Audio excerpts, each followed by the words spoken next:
दोस्तों, हम अक्सर फिल्मों में बड़े बड़े अंडरवर्ल्ड डॉन और बेहद पावरफुल गैंगस्टर्स को देखते हैं।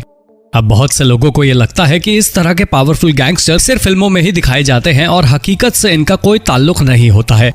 लेकिन हम आपको बता दें कि असल में ऐसा बिल्कुल नहीं है, क्योंकि हकीकत में भी दुनिया के अंदर ऐसे ऐसे जबरदस्त गैंगस्टर्स गुजरे हैं जिनके सामने ये फिल्मों में दिखाए जाने वाले काल्पनिक गैंगस्टर्स भी फीके पड़ जाते हैं।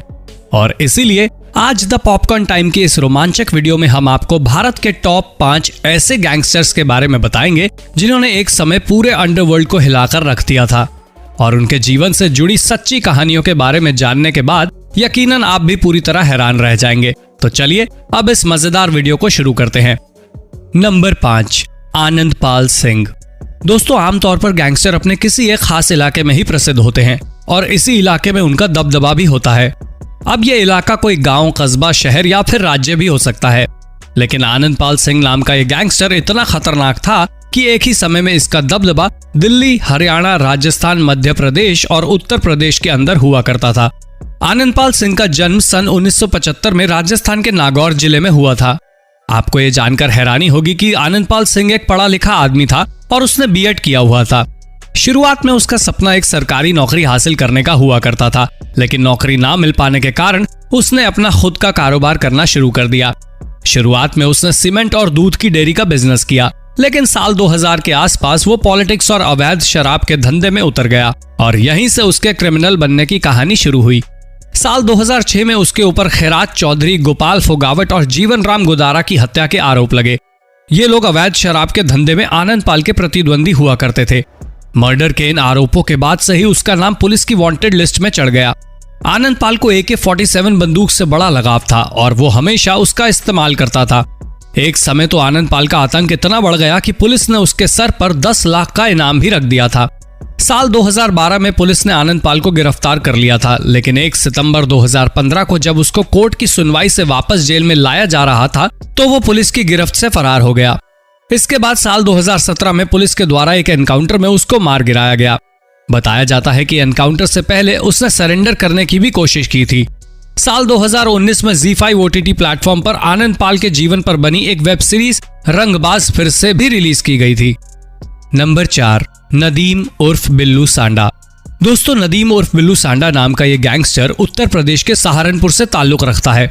ये गैंगस्टर अपराध की दुनिया में अपना नाम अंडरवर्ल्ड तक ले जाने की इच्छा रखता है। इसने अपने एक इंटरव्यू में भी बताया था कि इसका ख्वाब पूरे पश्चिमी उत्तर प्रदेश का सबसे बड़ा डॉन बनने का है।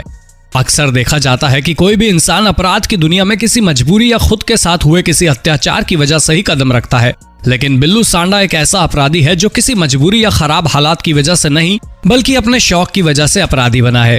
ये बात उसने अपने एक इंटरव्यू में खुद कबूल की थी कि वो सिर्फ नाम कमाने और डॉन बनने के लिए ही हत्याएं करता है। बताया जाता है कि बिल्लू सांडा का पिता भी अपने समय में एक कुख्यात हत्यारा और बदमाश हुआ करता था और अपने पिता के ही नक्शे कदम पर चलते हुए बिल्लू सांडा भी आज एक मशहूर और वांटेड क्रिमिनल बन चुका है। आपने लोगों को अक्सर ये कहते हुए सुना होगा कि हमारे बॉलीवुड की फिल्मों से आम लोगों के जीवन पर बहुत बुरा असर पड़ता है। बिल्लू सांडा इस चीज की एक जीती जागती मिसाल है, क्योंकि उसको अपराधी बनने की प्रेरणा संजय दत्त की मशहूर फिल्म खलनायक से मिली है। बिल्लू सांडा आज खुद को खलनायक का संजय दत्त ही समझता है और उसी के स्टाइल में अपराध करता है। बिल्लू सांडा पर हत्याओं के साथ ही कई और गंभीर आपराधिक मामले भी दर्ज हैं। पुलिस के द्वारा इसको कई बार गिरफ्तार किया जा चुका है, लेकिन ये शातिर अपराधी हर बार जेल तोड़कर भाग निकलता है। आखिरी बार जब इसको गिरफ्तार किया गया था तब इसने मीडिया को एक इंटरव्यू दिया। ये इंटरव्यू कुछ समय पहले इंटरनेट पर खूब वायरल हुआ था। इस इंटरव्यू में बिल्लू सांडा अपने सभी अपराधों को बड़े आराम से कबूल करता हुआ नजर आ रहा था। बताया जाता है कि इस समय वो एक स्पेशल जेल में कैद है। नंबर 3, सुक्खा कहलोन।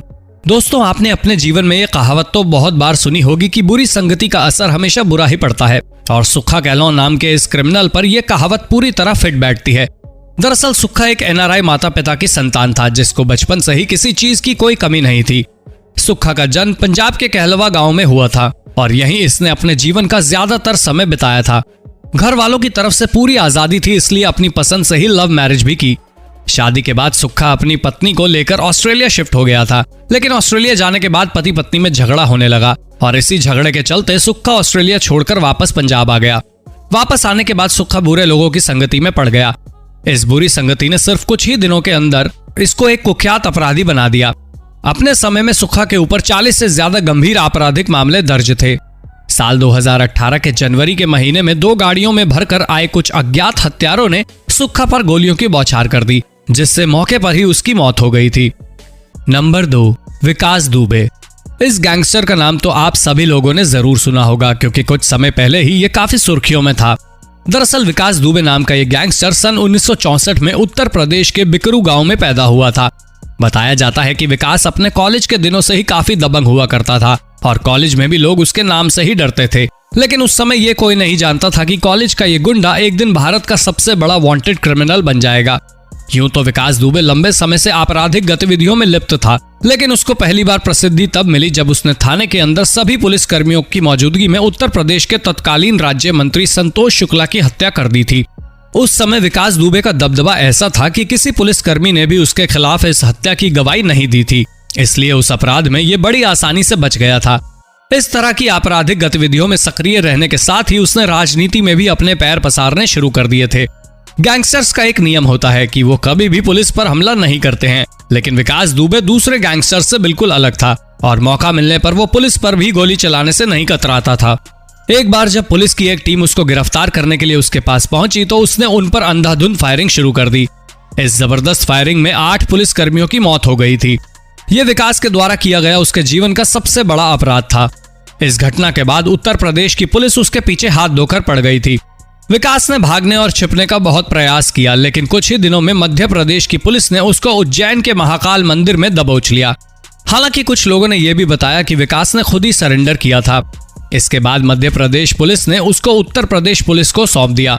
उत्तर प्रदेश पुलिस जब उसको कानपुर लेकर जा रही थी तो रास्ते में ही पुलिस की कार एक डिवाइडर से टकराकर पलट गई। गाड़ी पलटने के बाद विकास ने वहां से भागने का प्रयास किया, जिसकी वजह से पुलिस ने गोली मारकर उसकी हत्या कर दी। हालांकि पुलिस के द्वारा बताई गई इस कहानी को काफी लोगों ने झूठ भी बताया है। नंबर 1, मान्या सुर्वे। दोस्तों, बॉम्बे का मशहूर गैंगस्टर मान्या सुर्वे अपने कॉलेज के दिनों में एक बेहतरीन विद्यार्थी हुआ करता था और अपराध की दुनिया से उसका दूर दूर तक कोई ताल्लुक नहीं था। लेकिन फिर उसके जीवन में कुछ ऐसी अनहोनी हुई कि उसने इस रास्ते पर चलना शुरू कर दिया। अपराध की दुनिया में कदम रखने के लिए मान्या ने भास्कर दादा का हाथ थाम लिया। साल 1969 में मान्या ने भास्कर दादा के साथ मिलकर एक हत्या को अंजाम दिया, जिसके लिए उसको आजीवन कारावास की सजा सुनाई गई। मान्या को पुणे की जेल में कैद किया गया था, लेकिन यहाँ इसने दूसरे कैदियों के साथ हाथापाई करना शुरू कर दिया, जिसके बाद इसको रत्नागिरी जेल में ट्रांसफर कर दिया गया। लेकिन वहां पर इसने भूख हड़ताल शुरू कर दी, जिसके चलते एक दिन इसकी तबीयत बहुत ज्यादा खराब हो गई। मान्या को तुरंत ही सरकारी हॉस्पिटल लेकर जाया गया, जहां से ये फरार हो गया। जेल से फरार होने के बाद ये मुंबई वापस आ गया और अपना गैंग बनाने में जुट गया। एक बार जब इसका गैंग बन गया तो इसने एक के बाद एक इतने अपराध किए कि पूरे महाराष्ट्र की पुलिस व्यवस्था पर ही सवाल उठने लगे और मान्या पुलिस की हिट लिस्ट में पहले नंबर पर आ गया। 11 जनवरी 1982 के दिन जब मान्या अपनी गर्लफ्रेंड से मिलने के लिए मुंबई के वडाला में आया तो इसकी खबर पुलिस को मिल गई, जिसके बाद पुलिस ने वहां पहुंचकर उसका एनकाउंटर कर दिया। Bollywood film shootout at Wadala Manya के जीवन पर ही आधारित है।